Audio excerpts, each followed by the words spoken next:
Now, you do know that love is the reason that we are here today on this absolutely beautiful December the 30th evening. And in marriage, we not only say, I love you today, but also that I promise to love you for all of your tomorrows. Now, Deana and James, I want you to know that marriage is a precious gift. It's a lifetime commitment, and in the days ahead of you, there may be some stormy times, some challenging times. But I promise you, there will always be good times and times of joy. So I'm going to ask you to remember today in these words. Love is never going to bed angry. Let your love be stronger than your anger. Learn the wisdom of compromise, for it always is far better to bend than it is to break. Believe the best of your beloved rather than the worst. Confide in your partner. Ask for help when you might need it. And remember that true friendship is that basis for any lasting relationship. Give your spouse the same courtesies and kindnesses that you bestow on your friends. Say, I love you every day. So, Deana and James, I'm going to remind you one more time that today marriage is a gift. It's that lifelong commitment and a challenge to love each other more completely each and every day. And marriage is that bold step into an unknown future. It's risking who we are for the sake of who we can be. In marriage, two lives are intimately shared, and the blending of the two must not diminish with either one. Rather, it should enhance the individuality of each partner. Each of us knows that a marriage is not created by law or a ceremony, but rather it occurs within the hearts of two human beings. It grows out of a loving, caring, and that sharing of ourselves with one another. This ceremony isn't magic. It's not going to create a relationship that doesn't exist. And we aren't even celebrating a relationship because you already have one. It's in all those commitments that you both have made to one another, both large and small, in the days since you first met and recognized your connection to one another. And learning to love one another and live together in harmony is perhaps one of the greatest challenges of marriage. Marriage isn't to be entered into lightly. You are to hold it into a high honor. So, Deana and James, I charge you both as you stand here in the presence of one another to remember to love, to trust, and be loyal, because that really is the foundation of a happy and enduring marriage. No vows are more sacred than the ones that you're about to make. And if these vows are kept unbroken, your lives together will be full of joy and love. It was once said that our greatest journey in life is interior. It's a matter of growth and a deepening and ever greater surrender of that creative action of love and grace. It's within your heart. And that is your journey, Deana and James, as husband and wife, as partners in life, namely learning to bow before that love that's in your hearts that you have for each other as it guides you into the future. By marrying today, you are choosing to travel as one to a home that's not just a place, but rather an experience that's carried with you on every breath. This is an experience that's born of a deep love that takes you every day closer to that one love that you are by simply just being who you are. So, yeah.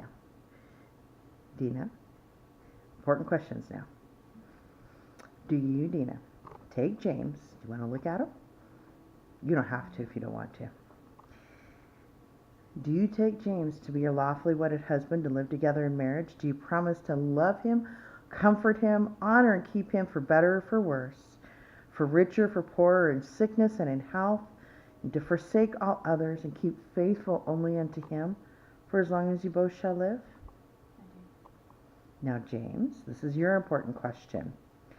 Do you take Deana to be your wedded wife in marriage?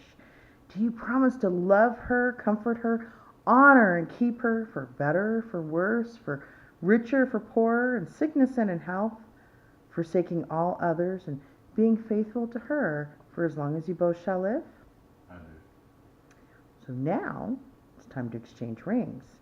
And from the Egyptians came that custom of placing the wedding ring on the third finger of the left hand.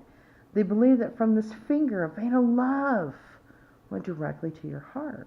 And your rings are an unbroken, never-ending circle that's a symbol of your never-ending committed love. Now, Deana, if you would please take James' left hand, third finger. So as you place the ring on James's finger, please repeat after me. This ring, a gift for you, symbolizes my desire that you be my husband from this day forward. And as this ring has no end, neither shall my love for you. Now, James, it's your turn to please take Deana's left hand, third finger, place the ring on her finger, and repeat after me. This ring, a gift for you, symbolizes my desire that you be my wife from this day forward. And as this ring has no end, neither shall my love for you.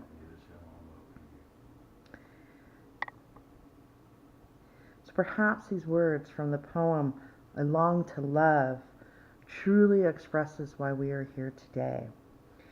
Because to the depths of me, I long to love one person with my heart, my soul, my mind, and my body.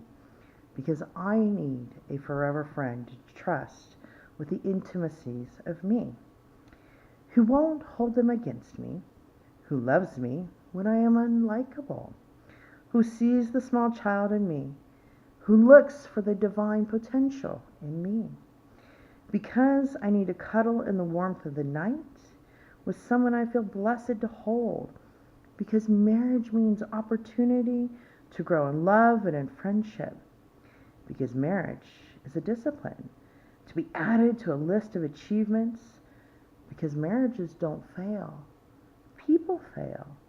And when they enter into marriage, expecting one another to make them whole. Because, knowing this, I promise myself to take full responsibility for my spiritual, mental, physical wholeness. I create me. I take half of the responsibility for my marriage, because together we create our marriage. And with this understanding, the possibilities are limitless. Deana and James, in your journey in life, remind yourselves often of this love that brought you here tonight. Give the highest priority to your love, because when challenges come, remember to focus on what's right between you. And in this way, you can ride out the storms. And when the clouds hide the sun in your lives, remember, even if you lose sight of it for just a moment, that sun is always there. So now you will feel no rain, for each of you are shelter to one another. You will feel no cold, for each of you are warmth to one another. There is no more loneliness for you are now each companions to one another. I have 2 people standing here in front of me, but you have 3 lives in front of you. You have Deana's life, James' life, and your lives together. And as you both have consented together, pledged your vows together, and exchanged your rings as tokens of love and commitment to one another, and in accordance with this great and beautiful state of Colorado, it is truly with great joy, because I see the love that is passing between you, I get to pronounce you now married. Now, I know you've been practicing all afternoon. Doesn't make you wait for a second, but, Deana, kiss James.